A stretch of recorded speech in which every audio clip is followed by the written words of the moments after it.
Hello and welcome to the Giving Life to Death Festival.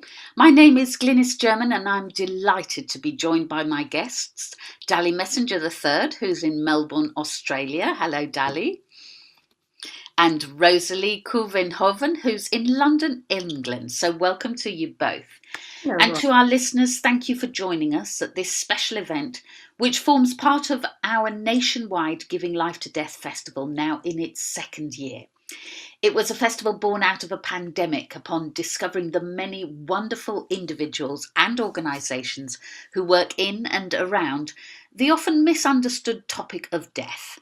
Because during a pandemic, a group of us who were facilitators of various death cafes around Spain came together and decided it was time to really break the taboo. After all, death is the only guarantee facing us all.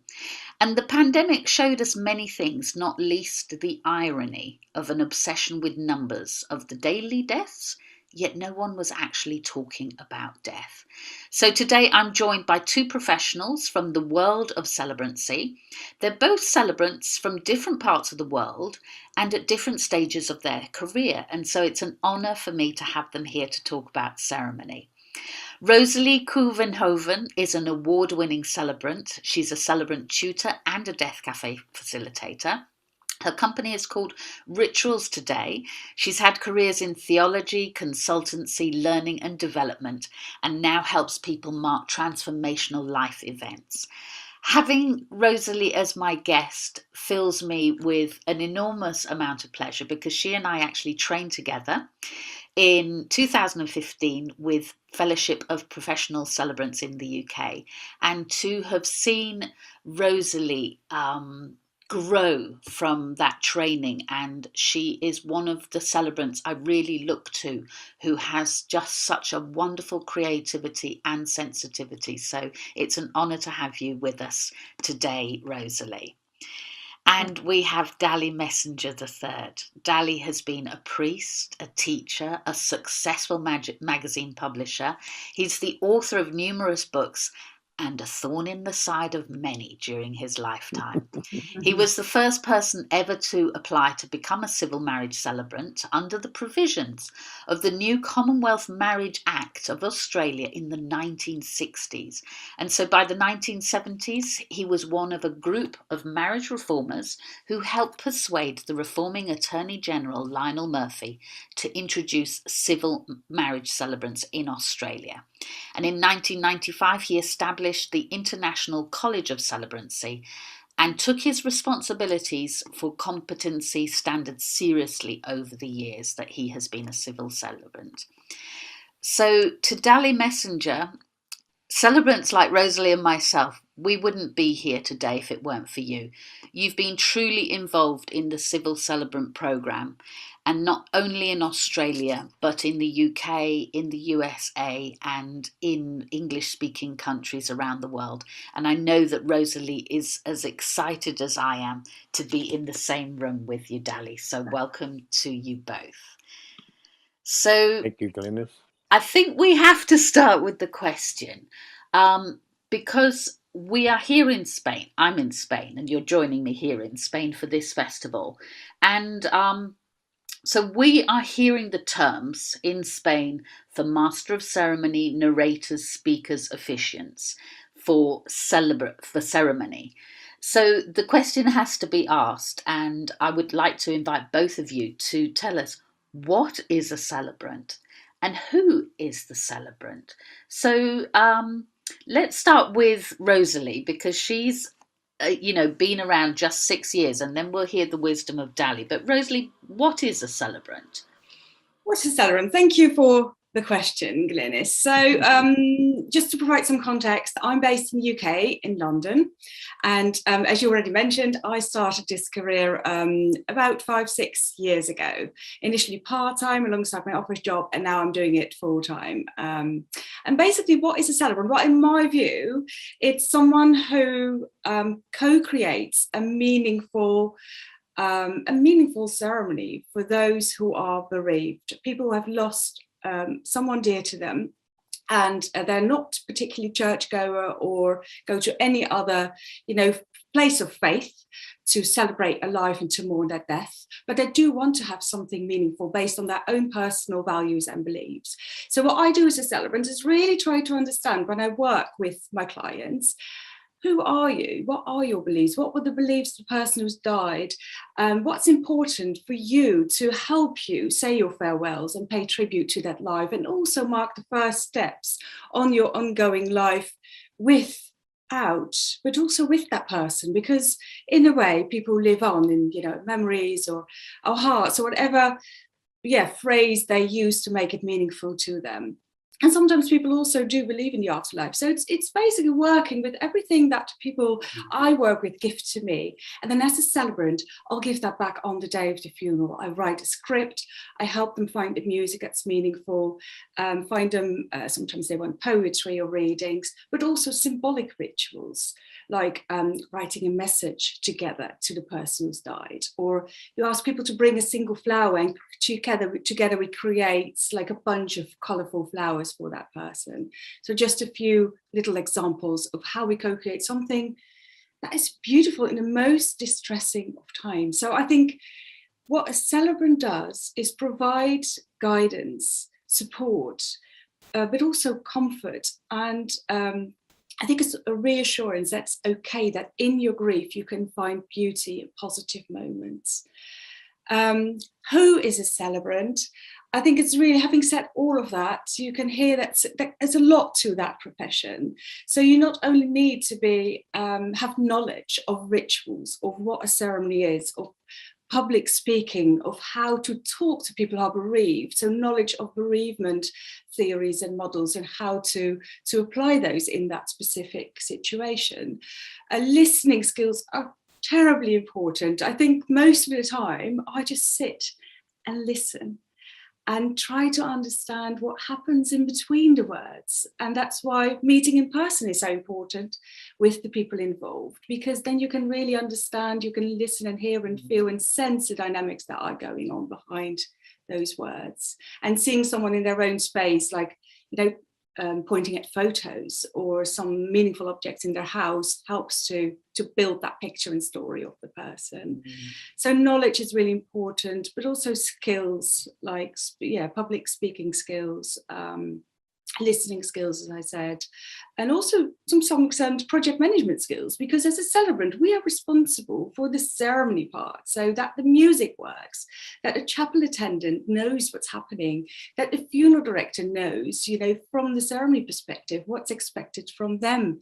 So for example, the coffin to be committed, which means that the coffin is being moved out of place. That does not always happen, but it's important that those details, logistical details and stage management details of the ceremony, you as the celebrant coordinate those. And funerals are teamwork. So you basically work with that team of professionals and the bereaved to make that happen on the day. You can only do it once. So it's a huge privilege and a huge responsibility. I think it's the most wonderful job in the world, to be honest.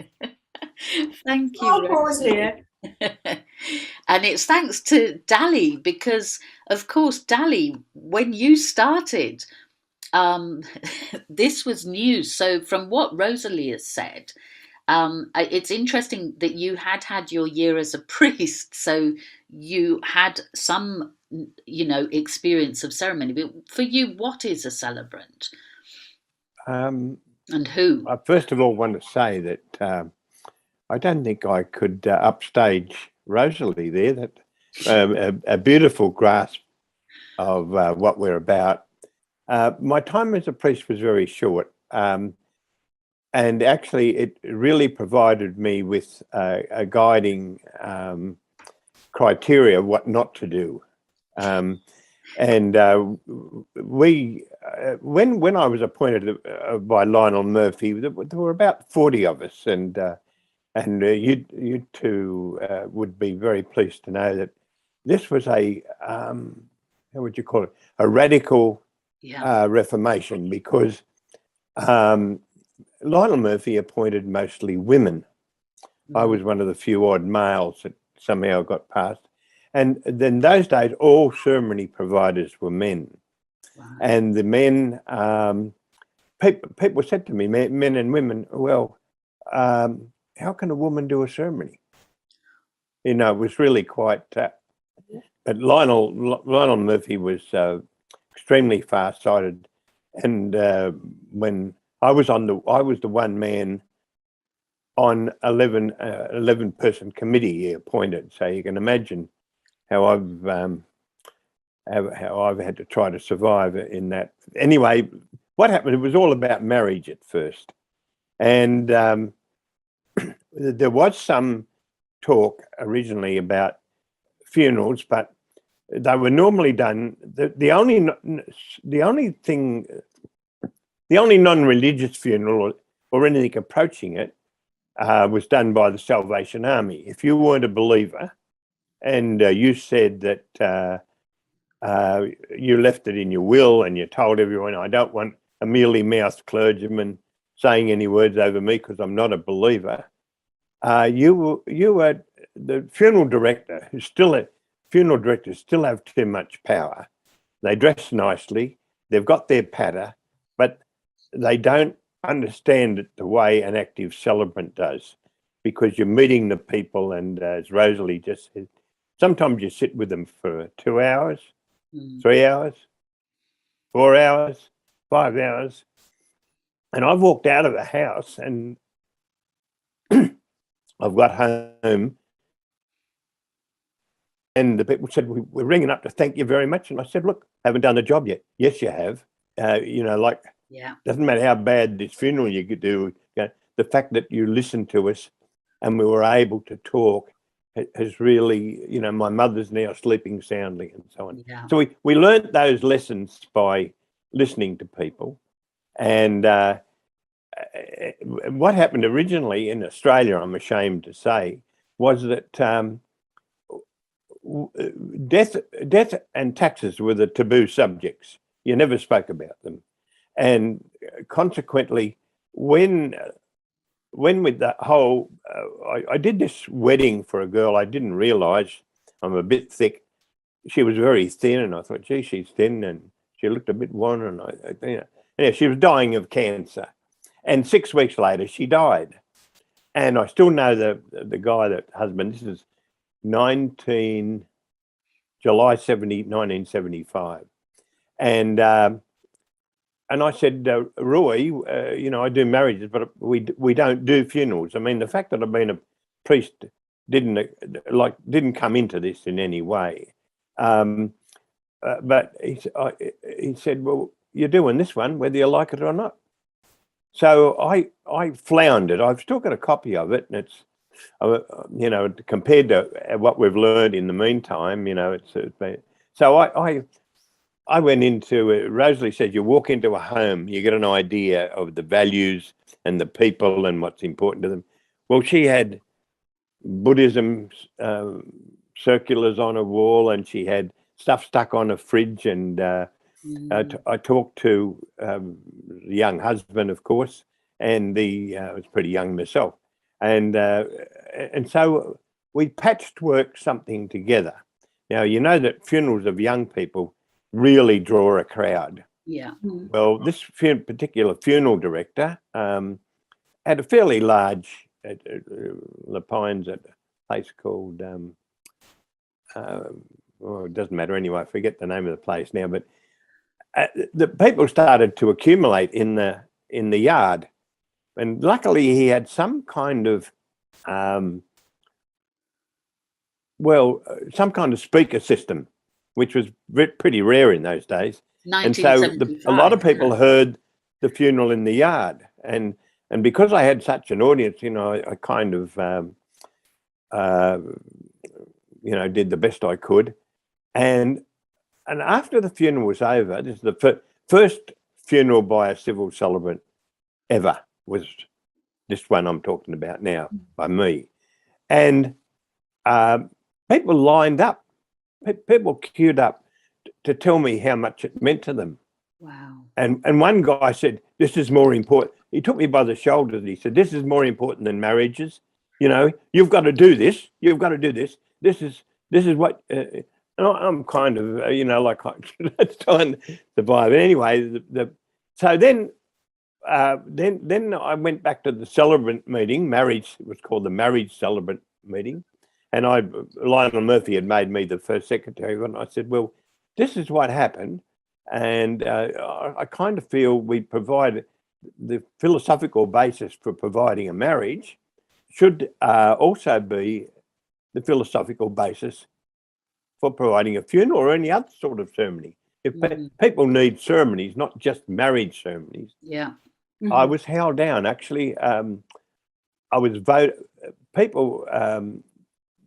It was. We had a visit later on from a woman called Elizabeth Kubler-Ross, and she came to Australia, and she got everyone talking about death, and But those days, nothing. And the president of the marriage settlements got up and said, and made a press statement, which was in it all in newspapers. Civil celebrants are not interested in funerals. Civil celebrants are only interested in love and life, not misery and death. And so it divided the camp, and I was actually kicked out. Not for very long. I got, but anyway, so it was quite a battle originally. And then one of our other celebrants, this woman, Diane Story, she had a stillborn baby die, and it was buried in a kind of a common grave without ceremony. She was just taken away from her when the baby was born, and the Melbourne Women's Hospital used to take them out to a special plot in the ceremony, in the cemetery, and just put the baby in there.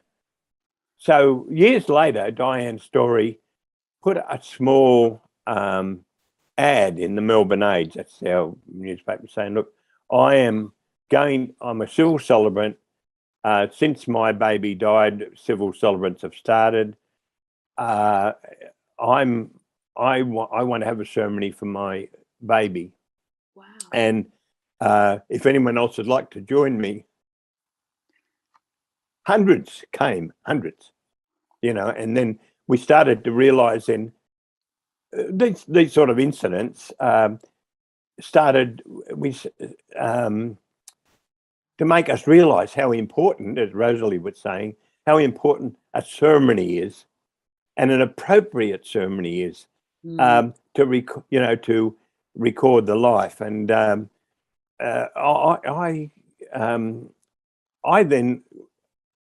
started getting requests for funerals. So Diane's story was one of the ones.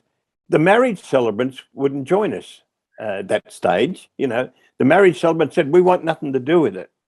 So I went and I found a couple of people that were really sympathetic. And so we had a group of funeral celebrants who were not marriage celebrants. And because, that was, and then Diane's story, the same one I was telling you about, she, lovely lady, she was sort of a promotion kind of person, and she contacted America. It was $5 a minute in those days. None of this. And she persuaded Elizabeth Kubler-Ross, who's written the famous book on death and dying. And Elizabeth Kubler-Ross brought her out to Australia. She talked at the Melbourne Town Hall, the Sydney Town Hall, saying, death is something that's, you say, Glynis, is unavoidable. You need to face it. You need to face the fact that you're all going to die, and that other people die, and they need your attention, and and you're going to experience. She was the first person to sort of articulate a theory of grief, the various stages of grief. Let me stop you there, Dali, because what you've said about Diane's story, Rosalie, you do some, because your deaths, it's not just old age deaths, it's you do the whole spectrum of deaths. Mm-hmm. And it's interesting that Dali gets a phone call when he's been with the family saying thank you, and he was surprised because, but I haven't done the ceremony yet. Mhm. This is where your work starts, isn't it? In the first Yeah. phone call. So, what is Yeah. the magic that's already happening for a celebrant led approach to funeral? When does this magic start? I think exactly Well, what Ellie just said. Oh, sorry to interrupt you there, but then you said, like, creating that space, holding that space for people just to be wherever they are in that very moment. Like loads of other professionals in the whole process they've been through, if it has been, hospital death or the funeral director or the, registering the death, people are asking them straight away about all sort of factual and practical questions. Whereas what I do, and I think, Dali, your approach as well, the first thing is all right, let's talk about the funeral and what you want, what type of music you want. No, it's how are you doing today? How is your grief today? Tell me a bit about your person. Just create that's a space of safety and trust, and allow people to be who they are wherever they are. I think that's a very important thing as a celebrant to give that. It's kind of pastoral care. It's included in our services, at least the way I approach that. And what's interesting, Dali, when you started, because I know that Rosalie lives in a part of London that has amazing woods, it has some of the oldest cemeteries, it has, I see that she is able to do ceremony in different places. And that's the beauty of celebrant-led ceremony, is that we can go anywhere. And as Diane's story showed, it didn't have to be at the time of death. She, 100 parents, women, mothers showing up for something that had stayed with them still, and that they hadn't had any process, is testament to what the celebrant-led ceremony is about. So when you started, were you restricted in the sort of the stage of it all? Was it just in the chapels at the crematoriums, or were you getting out into nature immediately? How was the staging of funerals when you started to realise the benefit of funerals with a celebrant? yeah. Well, in Australia we have. I think the first ones we ever did were in the funeral directors' chapels. They a lot of them have chapels, and I found that very restrictive because they wanted us in a certain time. So I just, you can't, in my opinion, you can't be too short. And being too short a ceremony is a lot worse than being too long. The standard we developed was we had, just like Rosalie describes, we sit there and listen. The acting. We hadn't articulated this then. I did too much talking in the early days. And oh yeah, that happened to me.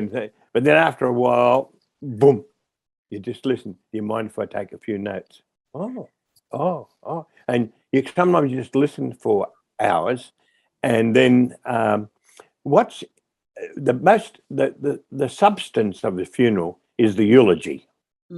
And some very intelligent people can do a eulogy, but I kind of feel it's, well, I've gained the conviction from talking to thousands of people that a person's life should go on the record. Yeah. Like where they were born, what their parents did, where they went to school, what happened when after they left school, where did they work, and so on. And then that's the first half, and then the second, it was about them as a person, what they believed in, what they'd want to say to people that come after them, the causes they adopted, the personality they had, and lifestyle, and so on. And I think this came over many years, but I've noticed that if a good eulogy comforts people beyond description. There was one lady I did the funeral for her husband, and she kept the funeral ceremony beside her bed for 15 years. Wow. You know, and she'd send me a Christmas card saying I still read the eulogy you wrote. And I thought, and then here's the funny part. She met a bloke and she called me in to do a marriage, and I didn't hear it after that. But for 15 years, her grief played out, and it played out by reading the eulogy. And of course, as Rosalie said before, that's only part of the job. You know, if you can get people to sing together, if you can get readers up to, and I found this the hard way. You've got to actually audition readers, and because they all talk too fast, you know, and to prepare properly, you don't need a rehearsal for a funeral, but you need a briefing session. And you know, there's the symbolism that Rosalie talked about. In Australia, it takes the form quite often of the Guernsey for the football team. They barrack for and that sort of thing, you know, and also you know, their diplomas, their PhDs, their, you know, photos, all that. Sometimes, well, now what's crept in now that where this is so new, you know, Zoom, YouTube, and people now put, I presume they do it with you two as well.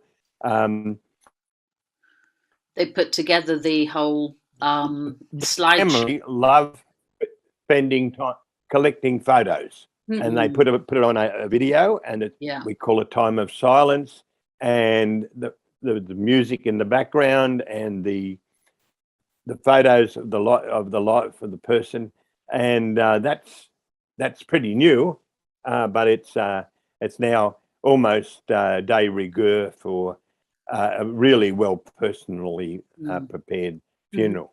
So then, creativity is obviously a major part of ceremony. Yeah. Rosalie, how is your creativity? How in the process, because obviously the ceremonies is unique to each family, and what helps you with the creative process? You've been to the family. The beautiful thing is that the family have been heard. They've been listened to. So there's some magical grieving process has started. We see this as celebrants with those phone calls, with the fact that the face changes from when we've arrived to when we're leaving. So now we leave and we're going to write the ceremonies. So Rosalie, tell us a bit about the whole creative side of the ceremony, please.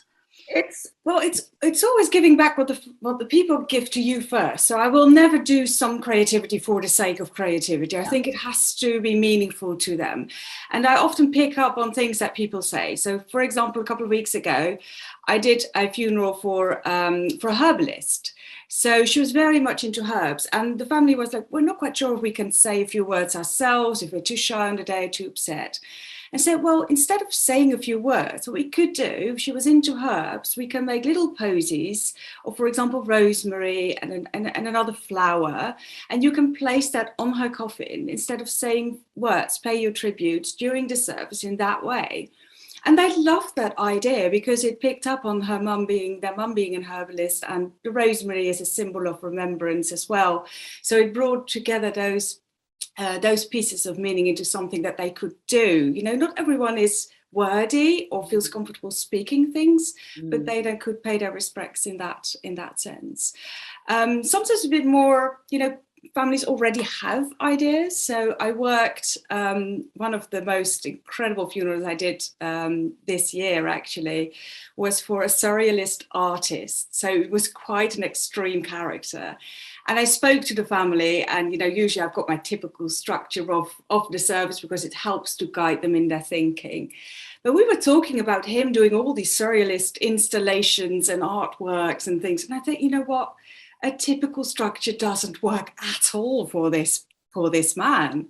So what if we turn his funeral into an installation, you know, showcasing work that he did and showing videos, and And they said, wow, that's exactly what we want. I mean, that's his last performance, so to say. So, and he was into mannequin sort of art. So we brought him in the coffin, and his family members were carrying body parts from mannequins, sort of as a performance, walking in the coffin, placing that into the crematorium chapel. And we showed indeed videos of his work and him in his studio, and his daughter's an artist, and she created an order of service sheet, but it was more like a poster. So really, tapping into that creativity. And then as a celebrant, more like a facilitator in bringing all those ideas together to something quite meaningful. But that, I must say, that was quite an extreme example. So the majority of my funerals are, as you said, Ali, around the story of someone's life. And you bring that to life through words. But sometimes I did a funeral last year it was, and the lady was very much into music. So what we did, we told a story using music that was meaningful in her life.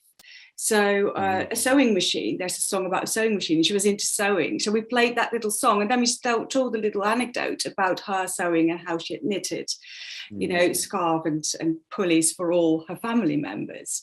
And that she had gone to the Appalachian Mountains for a holiday, and we played a piece of music related to that. So that's bringing in creativity within telling the story of someone's life in a slightly different way. Yeah. Can I just add something there? Yeah. I didn't mention one important. The people, sometimes grandchildren, brothers, sisters, husbands, wives, they want to get up and say something that they remember about the person, and I classify that the eulogy, and always insist on having the eulogy first, and then reminiscences. People get up and say, my grandmother was the greatest sewer and dressmaker that you'd ever seen, and she made a dress for my debutante ball, and so on. The thing we learnt the hard way is that you need to ask reminiscence people to write it out and keep it contained. Otherwise, you might be there all night, and people get very uncomfortable if the ceremony goes too long. What's happened to Rosalie? You've vanished on it. She'll come back, we hope. Yeah. But in that case, when you said too short or too long, what is what is the ideal time then? My ceremonies that I do, I would say, average an hour and 10 minutes. But the ballpark figure is 50 minutes to an hour and a half. Yeah. Yeah, that's 50 minutes. Wow. That's some people do it shorter, but I've never heard them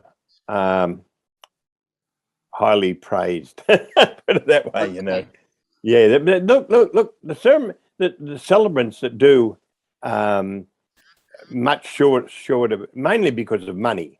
They don't spend a lot of the time that's needed, and so the ceremonies, they might be half an hour, 40 minutes, but it's much better than nothing. I'm not condemning anybody, but I'm just saying I can't half do a funeral personally, and the people that I've observed as the best celebrants, they can't do it either. You've got to spend the time you need with the people. You can't get up after an hour and say, oh, well, I've got enough, I've got to go now. There's something to me that I just don't feel we're doing the job properly as a professional if we do that. Which brings us to the question, which I'm not quite sure. I think Rosalie nodded her head on this one, and I'm not quite sure, Glynis, you are, what your position is. But what we need is a proper payment. We need proper payment because I'm a family man. I had 5 daughters. people expected me to do it for nothing or next to nothing. And I did for quite a while, but you can't sustain it. You need to be paid.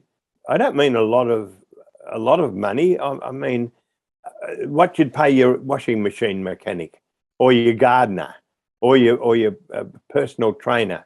A funeral celebrant is entitled to an hourly rate that's commensurate with the job they're doing. And unless we have that, what I'm saying I've noticed is so many good people have started as funeral celebrants. They've done a wonderful job.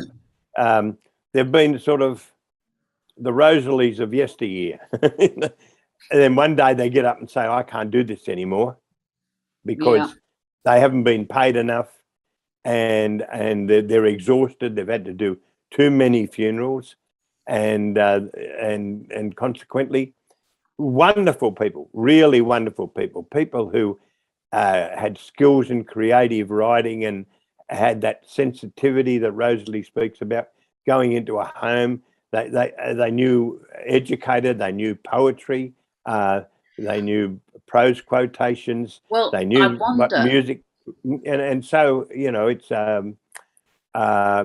anyway. But this is interesting, Dali, because you were talking before that the hold that the funeral directors have on the industry has been strong in your experience. But I would be interested to know from Rosalie, because the UK seems to have an emerging independent funeral provider, and the very fact that they seem to do the whole service in a very different manner, because it's more sensitive and it is definitely more people-centered. Would you say that as a career, Rosalie, things are looking up, and that you're going to be able to be economically recognized for what you do? Because this project management that you talk about, compared to the prices we three know a funeral costs a lot of money. Yes. Would you say things are different for you in the UK?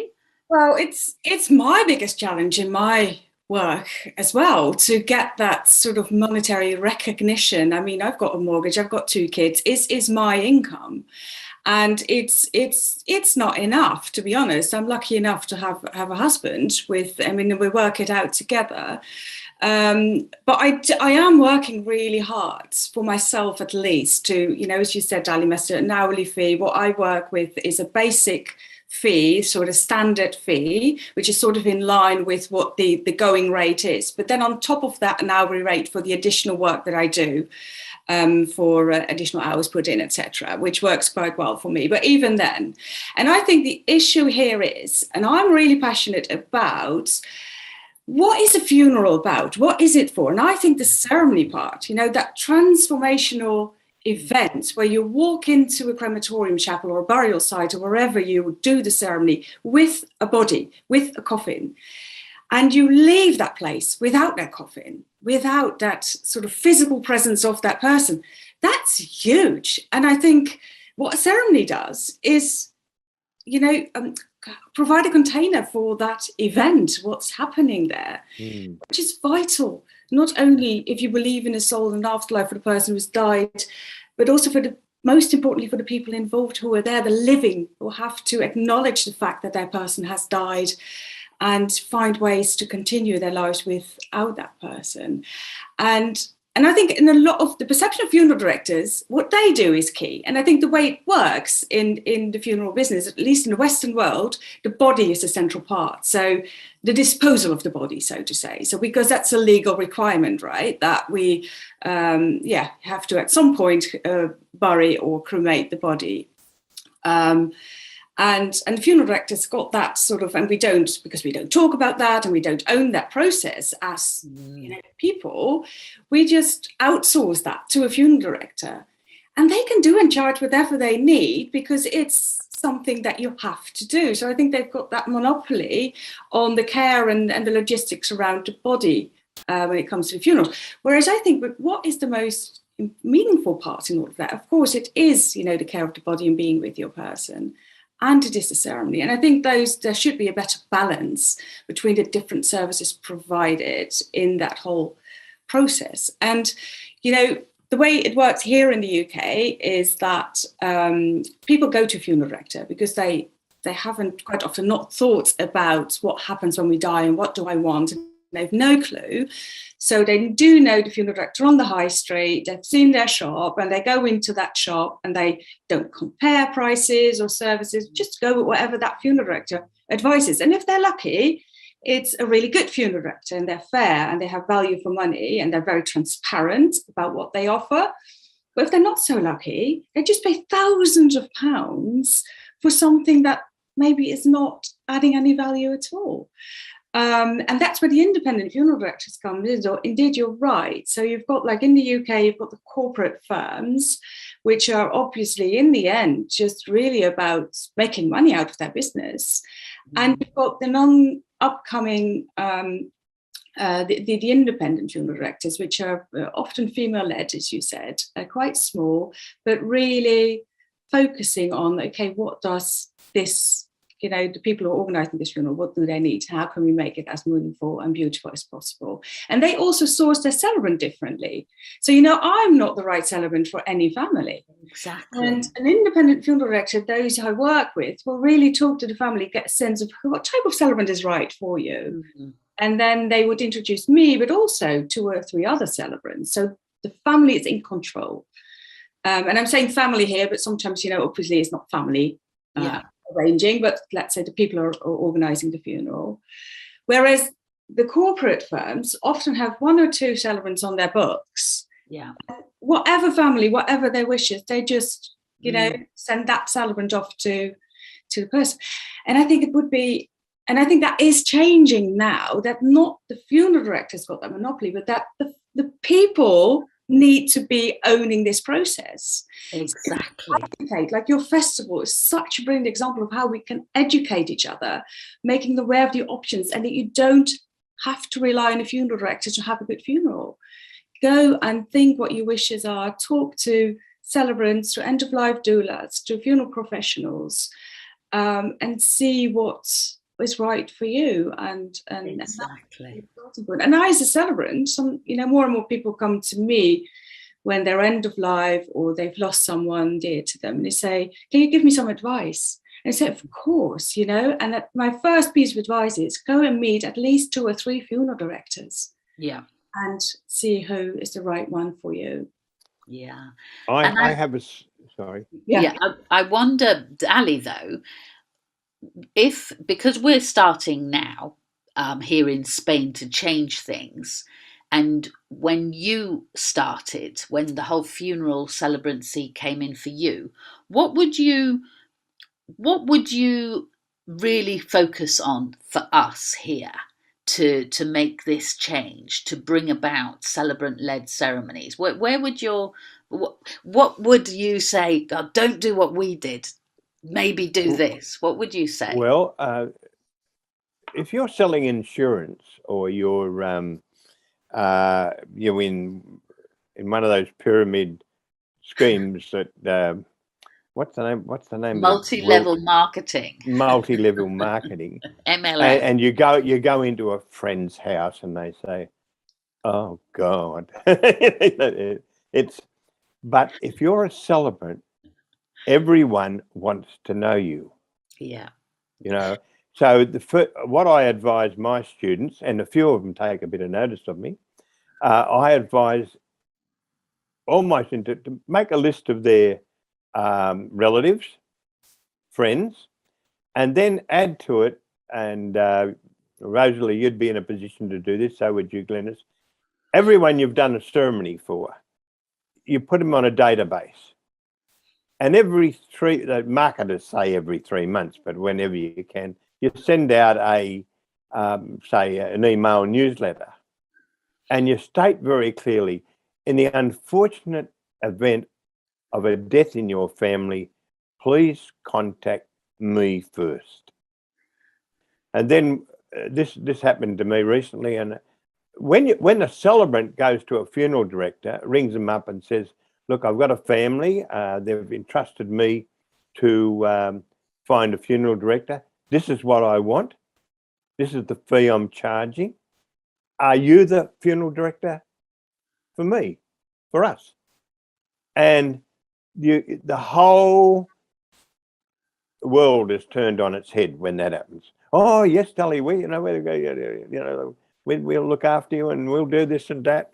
And I found 2 or 3 funeral directors who say, well, what's your fee, and charge it. But you must. The other thing that's a difficulty is relatives. You know, you're a funeral celebrant, like you 3 of us are, and then somebody dies that's a friend of yours or somebody close. Not for some reason, for historical reasons, they expect you to do the funeral for nothing. Do you? I don't know whether you've had that experience. And I just had to put out and say, look, it's rates for mates, but I this is the way I earn my living. I believe in it. I don't make a lot of money out of it, but I just have to eat. You know, and I'm feeling very strongly about this when I look back. I lost so many good funeral celebrants in here in Australia, and people that did the back of the envelope stuff like the clergy used to do have crept in to Civil Celebrancy. And anyway, that's my formula, to get yourself a database and let the database know that you charge with all the other lovely things you say, who got married, who you married, had a baby, you know, put out a little circular, and down the bottom you just put funerals, weddings cost such and such, and baby namings cost such and such. But funerals are by the hourly rate of $70 an hour or whatever, euros or whatever you charge. And people know exactly where to stand. And when you walk in, you don't have to talk about money anymore, which I find sort of repulsive and difficult.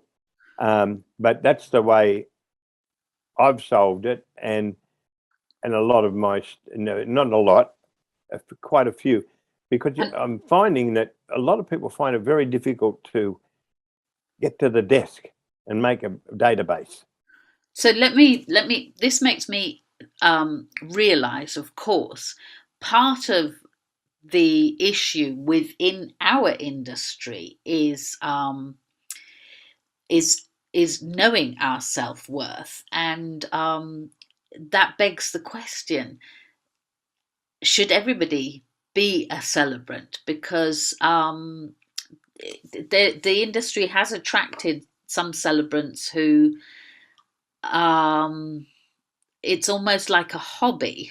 So that doesn't help value recognition. Sorry for butting in. Yeah, you've got the world's greatest. Look, to be a celebrant, a marriage celebrant or a funeral celebrant or any kind of celebrant, you need a skill set. And this skill set is not, you need attention to detail, and you've got to know how to create creative write. You need to know how to listen, as Rosalie pointed out. You need to know how to deal with people. You need to know music. You need to know poetry. You need to know the great prose quotations. You need to know history, especially with funerals. I mean, I did a lady that was 100 years old, and I had to put her in the context of what was happening when she was born, the First World War, the Great Depression, the Second World War, the post-war Reconstruction, the Vietnam War, the invention of television, the whole bit. Because she was 100 and she was part of history, the instinct told me that, the people listening there wanted to know the scope of her life from the beginning. Now, nobody can just walk into this. That's why I'm very strong on training, and I'm very strong on and people. Look, mentoring is very important, because I got one student. I'm still very friendly with her. She was excellent, but she had everything except one thing. She talked like a thrashing machine. You know, you really need someone along to say you spoke too fast. You read that poem too fast. You Look, didn't have enough meaning in it. You know, Yeah. like mentoring and I think the skill set that people have to have, as I can see you two do, but you've got to have a bit of forgive the religious connotation. You've got to have a bit of vocation for this. You've got to have a Definitely. calling. It's not something Definitely. somebody can walk in and get a few extra dollars when they feel like it. Exactly. You know. So, Dali, we've got to come to the end soon. So, yeah, sorry, I'm sorry. You got me a bit passionate there. Yeah, Glynis. I know. Well, we're all passionate about doing ceremony, Yeah. and I wonder, have the two of you given thought to your own funerals? Rosalie, is that something that, because as a celebrant, I haven't actually thought about my own funeral, but what can you imagine? Yes, absolutely. I think about it quite often. I still really written it down. It's an interesting one, you know, thinking about my funeral, because I always think, okay, I've got a few scenarios, because I think in the end, it's my relatives who are going to organize it. And I want them to do something that is right for them. So it's more like giving them some inspiration about, you know, I'm still not quite sure about, I hope to be still around when there's water cremation, because I love water. And if not, I'd like a natural burial. But I'll leave it, you know, if it feels better for my family to have a cremation, just a fire cremation. I know my ashes, I'd love to have them at Sacred Stones, which is the most beautiful place to store your ashes here in the UK. So you'll have an interview or a conversation with them as well, Toby Angel. Yes. To everyone here, listen to that, because what he does is incredible. So it's more like along those lines that, you know, I've got some ideas and thoughts, and my family doesn't know them. But I think in the end, it's up to them as well to decide on what they think is best. And who is the funeral for, after all? Yes, you know, there's a lot of guilt around, have we done what they wanted us to do? And there's a lot of pressure because, you know, things evolve, and part of this is now people are being prepared. I have done I've done 2 end of life journeys, which was brought on because of me being a funeral celebrant. And now I'm preparing, I haven't done a living funeral, which I would love to do, but I'm also now involved with another lady who is in excellent health, and long may she live, but she is already thinking for her funerals. But often I find that, you know, the protagonist has all the ideas for the funerals, and the family might not be able to comply. It's a lot of pressure. And also, don't forget the circumstances of someone's death, is it? I mean, in my ideal world, I've got a really good death. You know, I'm of old age and I die by sleep or something, gentle way. But, you know, if I get an accident or there's more tragic circumstances around my death, I mean, that will massively affect the way that, you know, my relatives grieve and what they need at the moment of my funeral.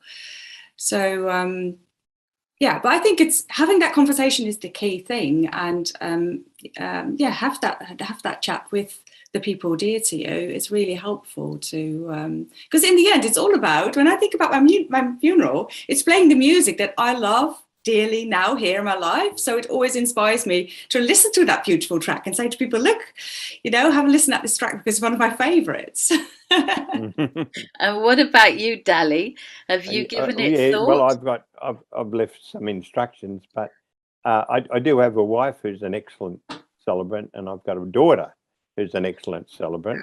You got the whole family. Yeah, and there was a celebrant, Mark O'Connor, who was one of the graduates of the International College, and he is a Wikipedia editor. So he's written a Wikipedia article on me, which is very good. So I've just referred everybody to that if they want to get a bit of material. But I'm not looking forward to dying. I hope I last a lot longer, but, you know, it's inevitable. And I insist that they give me a proper send off, so I've left a few instructions. And the only thing about music, Rosalie, is I change my tastes, like I'm enthusiastic at the moment about Stephanie Trick and Paolo Alderighi. Do you know them? I don't know them, but I got YouTube. We will now. Stephanie Trick, Trick, right? They're the greatest pianists, and the proms in London, Sierra Burgess and those wonderful singers, and Shay Cohn from the YouTube Skinny, from New Orleans, the jazz band, and yeah, she's the greatest trumpeter that I've ever heard, and she's a classical pianist and everything like that. So we might just have my funeral might be a little bit overloaded with the music side. I don't know, but nothing anyway, wrong I hope with everyone enjoys it. That's yeah, exactly. And I think this is going to bring us to the end of our wonderful hour together. What would you say to families listening to this? Rosalie has said shop around for, get to know different funeral providers. What message have you, not necessarily on the practical side of it, on the ceremonial side of it, why should they call us the funeral celebrants? Rosalie, why should they call us?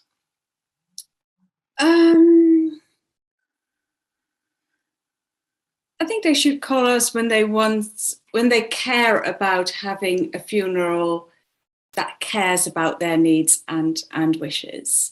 I mean, again, as I said, I'm not for everyone. Sometimes people want something really straightforward and just like a master of ceremony who sort of holds it together for them. But if you are looking for like having a ceremony and someone is there to hold that space for you and to do whatever you need to do in a meaningful and beautiful way, then go to a celebrant if you want something really unique and bespoke and someone who really, really cares about you and a person who's died.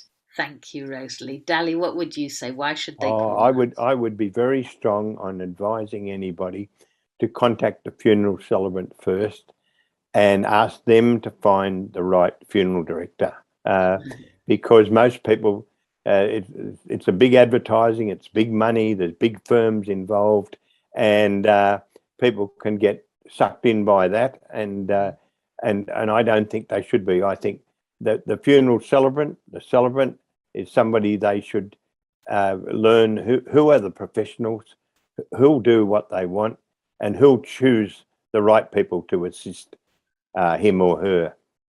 Right.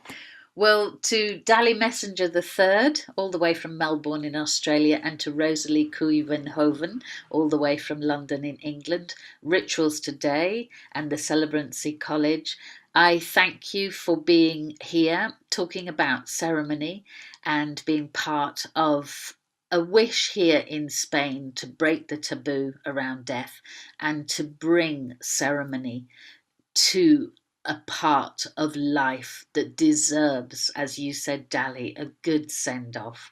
So thank you for being my guest. No, yeah, thank you for inviting me. Yeah. And thank you for introducing me to Rosalie. And I've had a very good time. Excellent. Fantastic. Good way to start the day for me. Yes. And to our listeners, don't forget this forms part of the Giving Life to Death Festival, and it's on until the 7th of November. You can check out our website dandovidalamuerte.org, and welcome to any of the other events taking place. But thank you to my guest Dali Messenger III and to Rosalie Kuyvenhoven. I'm Glynis German. Thank you so much, and